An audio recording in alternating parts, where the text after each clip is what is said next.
Hello YouTube, this is Insane Monster and we are doing the sixth Asta What If that will be in the main lineup.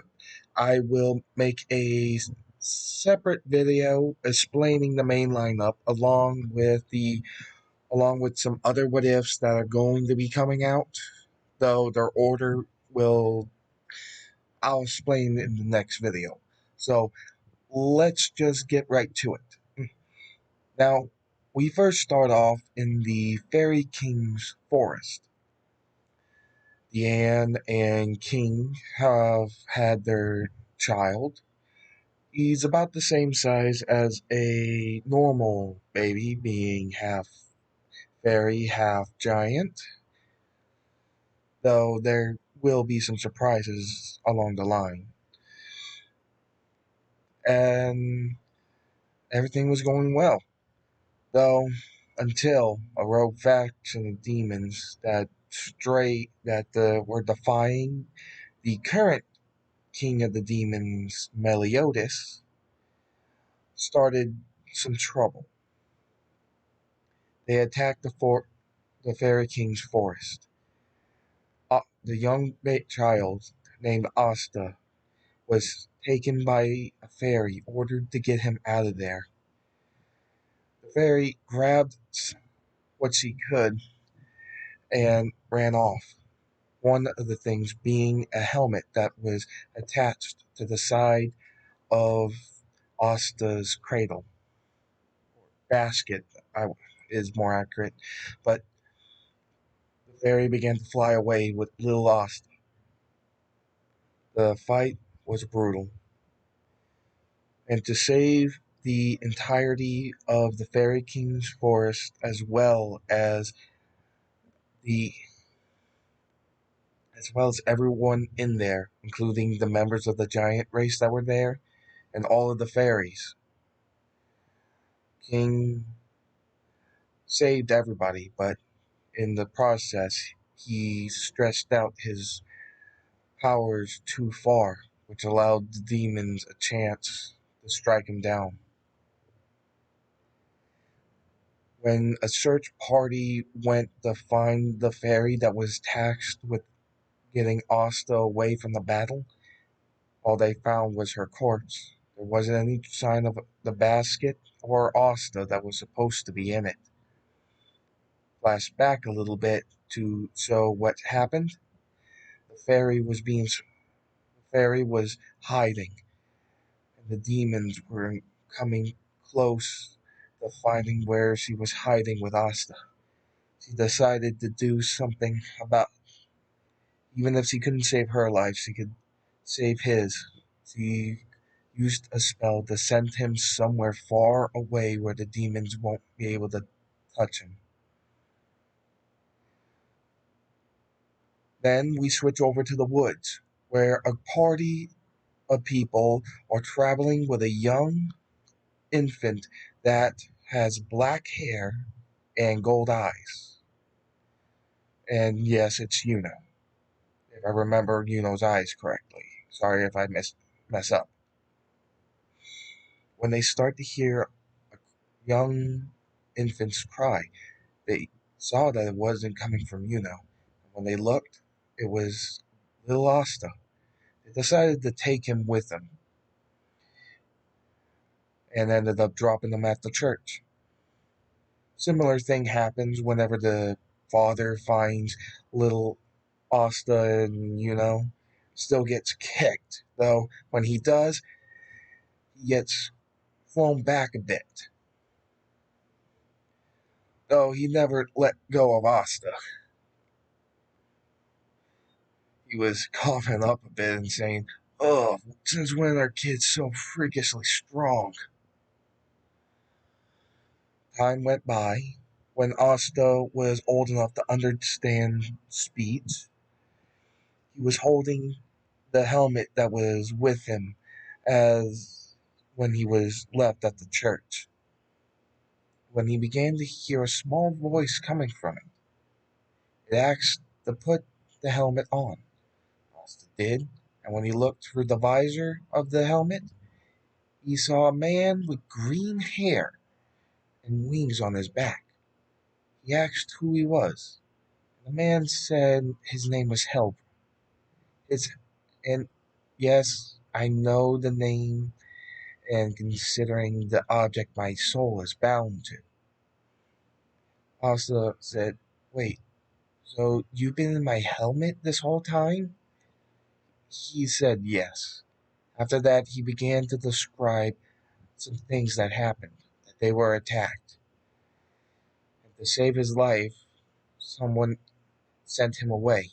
He left out some of the he left out details to protect his, well, still a kid's innocence. But he told him about his parents, how his father's name was Harlequin, which made Asta laugh a little bit, saying that that was a funny name. And then told him about his mother, Diane. He even told them that they weren't actually human. It surprised Asta. And he asked, "Wait, does that mean I'm not human either? Then what am I?" Harlequin smirked and said, "Well, you are a half breed between fairy and giant." He looks at him and says, "Is that what you are?" He answered him, "Yes, I am a fairy, or at least I was. Some some things happened and I ended up dying. Though I was able to fuse my soul to that helmet. It was a gift to your father. After you were born, it was given to you. So if I'm part giant, why aren't I bigger?" Pilgrim looked and said, "I'm not sure. They're normally fairies just burst from the ground or plants. Fairies are normally born from nature itself. You are one of the few that were actually born as a fairy, or at least part fairy." He looks at him and says, "Wait, only one?" He shook his head, saying, "There was one other, but I'll save that for another time." He can Once he told him what he was, he then explained the powers of both the fairy and the giant race. How the giant race had complete mastery over Earth, that they can do incredible things, even turning their skin into metal, making golems, attacking with the earth beneath them in the most powerful ways. While the fairies had their individual magics, but uh, as a natural ability, fairies could also control plant life. They can even use a simple flower as a means of clearing somebody's memory, which King actually did to Deanne when around the time when they first met after King got his memories back. He also told him that there was a chance that he could read minds, though he isn't sure given his half breed blood. But Asta would just looked excited. And the people looking, the father looks over along with the sister, and they think that maybe he's just talking to an imaginary friend, which is harmless. As Asta got older, he decided to be a little bit more sly when talking to Helmer, so that way he wouldn't get any strange looks as he got older. Helbron, as a fairy, was able to teach him about his powers, how to control plants, as well as trying to push him to see what form of magic he has. He tried and he suggested something. He pointed at a rabbit and said, "Take that leaf and make a small cut on the back of the rabbit's neck." He did so, The rabbit jolted a bit, but the cut wasn't deep enough to make him run or anything. Well, he ran, but not too far. And Asa said, "What now?" "Stick out your hand and say promote." He did. When he said promote, the rabbit's small as could be little scratch opened up into a big, large gas, killing the rabbit. Asa stumbled back, saying, "What just happened?" Hembrom told him, "Well, it seems as though you inherited your father's magic. It's referred to as destiny. It allows you to, you, well, to put it simple, a paper cut can be turned into a fatal wound with this magic, and a simple cold can be turned into a death sentence.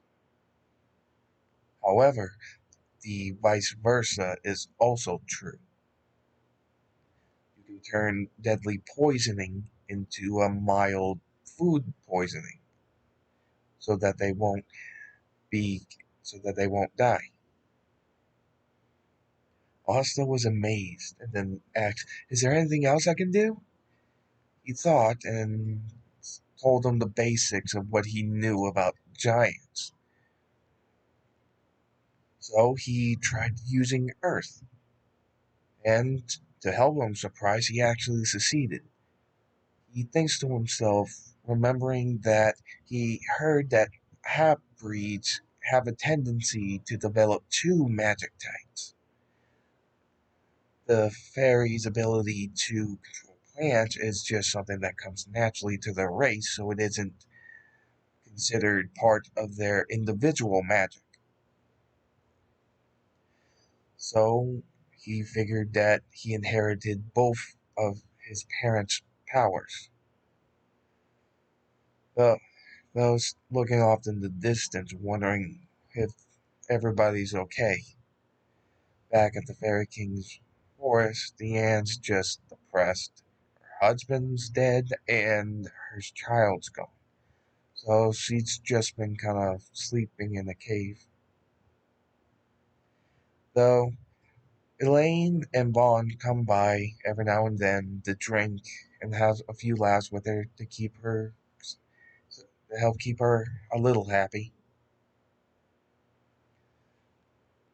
Now we keep continuing till we get to the point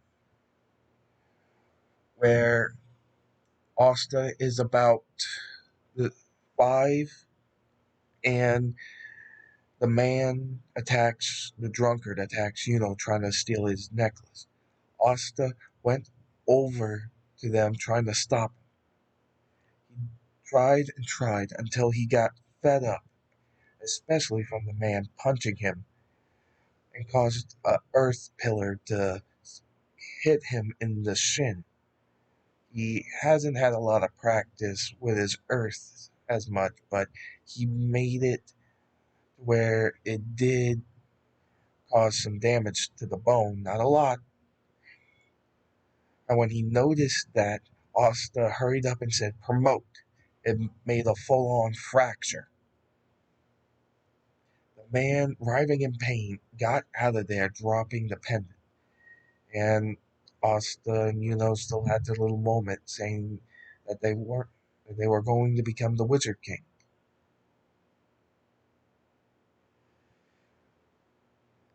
As for training in the upcoming next 3 years, where Asta will be 8, he's been practicing his flying and been getting pretty good at it, as well as manipulating other objects and such with his magic, like King does with his spear, or Helbram with his tree sword. We continue where Asta is training in at night, trying to make sure nobody sees him, until he sees a young girl with silver hair running from some men carrying knives, yelling at the girl to get back here. He flies over and takes a look. The The men grabbed the girl, and Asta said, "No." He uses leaves to make small cuts all over their bodies, though it's more or less one on each limb, maybe one on their cheek and such. And he tells them, "Let her go." The guys, the men just look at him saying, "Oh, really? And what are you going to do if we don't?" He sticks his hands out and says, "Promote!" And all the slight cuts turn into gashing wounds. The men, in such pain and losing plenty of blood, decide to retreat and leave the girl alone. Asta floated down to her and asked if she was okay. She waited for her to be berated with insult for being defenseless. And but when she looked up, she just saw a kid holding out his hand to help her up. She grabs it and asks, "Who are you?"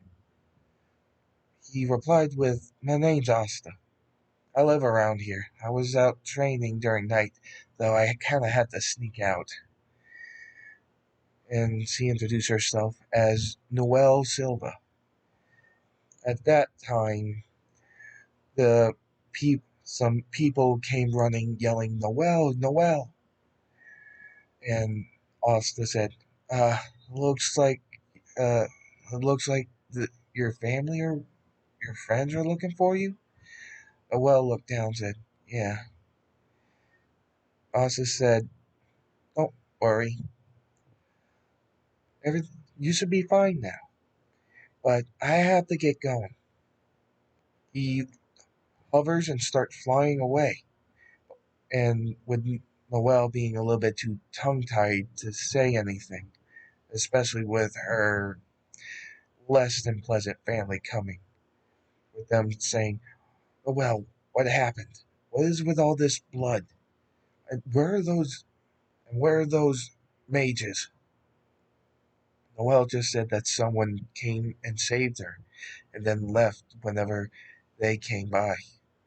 They didn't pay it much mind, so they just left. We can, and after that, we go all the way to where the Grimoire ceremony comes up.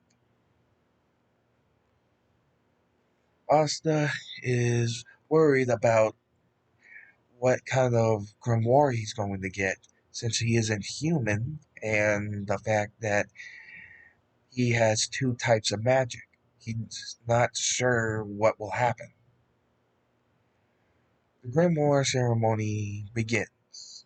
Grimoires are floating down to everybody. Yuno gets his four-leaf clover grimoire. Once everybody has the grimoire, something strange happens. A crack in the air, in midair, in the middle of the grimoire tower began to form and glow a bright golden light. It began cracking more and more.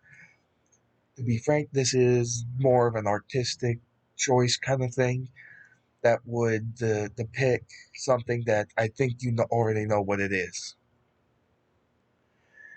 As it began to open wider and wider, something happened. A black light burst from the walls and went into it. It was like it was being drawn in. Inside the portal, you see the anti magic demon in a type of mindscape, a bright golden one, where he sees a giant golden tree. Without saying a word, he can tell that this thing wants something from him. It wants him to work for Asta, to use his power to make sure he can stay alive and do what must be done, and that there is a threat that poses a, the almost complete extinction of all life in the world. As you may have guessed, this is the Tree of Life. And for everyone that may be wondering, wait, Asta has magic. Won't the anti-magic kill him? You have to figure that the Fairy King's power comes from the Tree of Life itself. Even if it's in the Netherworld, and demons live there. Those demons still have flesh and blood bodies with blood and organs and all that, which even though one of them that we saw in the series has a mouth on his heart, but um, see, that was freaky to look at, but still, it means that that place has life in it. As for how it's not affecting it, the anti-magic demon's soul is inside the grimoire, but he had a body to begin with, which wouldn't have happened if it wasn't for life, which is what the Tree of Life does, give life to all worlds. And the tree knows everything, I would assume, considering, it gives life to all worlds. So his anti-magic's completely ineffective on it. And you ever heard the phrase "life finds a way"? Well, the spirit spear will be able to adapt. As for the spirit spear itself, it looks similar to King's, but instead of I guess you call it dark bluish green on some parts, it instead has a dark red color to it, along with on the flat of the blade a 5-leaf clover. Basically, the grimoire was put inside of the spear. The spear burst out of the crack in the air and went straight to Asta. Everybody was freaking out and was confused about why this commoner got some kind of weird spear that burst out of midair and just went to this commoner. It's that they just can't make sense of it. So Asta gets out of there not knowing what's going on and floats over to the roof of the Grimoire Tower without anyone seeing him. He sits there and puts on the helmet, asking what's going on. Helbram looks in shock and awe and says, "Huh, isn't that something? You were chosen by the Tree of Life."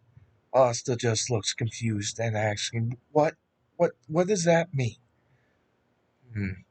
Helbram tells him that, well, normally in human culture, a king is chosen by right of succession, though with fairies, uh, we're typically born from nature itself, so we don't necessarily end up having children of our own. Unlike your father, who was, well, I held back this information, but your father was the fairy king. Austin jaw just dropped. He yelled, "Why didn't you tell me that before?" Helgrim defended himself by remarking, "Well, the, none of the other fairy kings has ever had a child. There was no way in knowing that if a fairy king has a child and he dies, that it would allow his son to become the next fairy king when the time came." Asta looked and said, "My dad's dead?" Helgrim reeled back, realizing what he just said, and told him the only way that a new fairy king is chosen is if the old one is dead, or the old one is presumed dead. It's complicated. But yes, it's most likely Harlequin is dead. Asta just looks at the spear, looking sad, and asks, "So what now?" Well, first there's the topic of the name of the spear. Asta looks and said, "Name? Yes, Asta. Each spirit spear is crafted out of the tree of life itself, the thing that breathes life into this world and all others. It has great power, and each spear is given its own name. The name will come to you when you need it. Though, honestly, it's gonna be. I'm not sure how long it will take, but it shouldn't take long. Asta sighs and looks down where he sees Yuno being hassled by two of the nobles. Obviously, Yuno takes care of them, blowing them away. Then he sees being attacked and chained up by the chain mage, shouting that he's going to sell Yuno's grimoire as a art piece to some fat nobles in some other country. Asta grips the spear and says, "No, he won't," and flies right towards him, swinging the spear but missing. Helbram yells at him and says, "Haven't I taught you anything? Use your magic to control it, Asta. Don't hold it and swing it around." Asta releases the spear and uses his magic to make it float, looking at the chain mage, saying, "Hands off his grimoire." The chain mage scoffs, saying, "You think you're intimidating, kid? Be real." Firing some chains, Asta instantly disappears and goes behind the chain mage, striking him with the flat of the blade, sending him flying. But the chain mage hit so hard, he let go of the grimoire, and Asta was able to grab it. The chain mage get up and yelling that he was going to take that grimoire and his spear no matter what. Suddenly, in the back of his mind, he heard a name, Gumnir, and then another word called Guardian.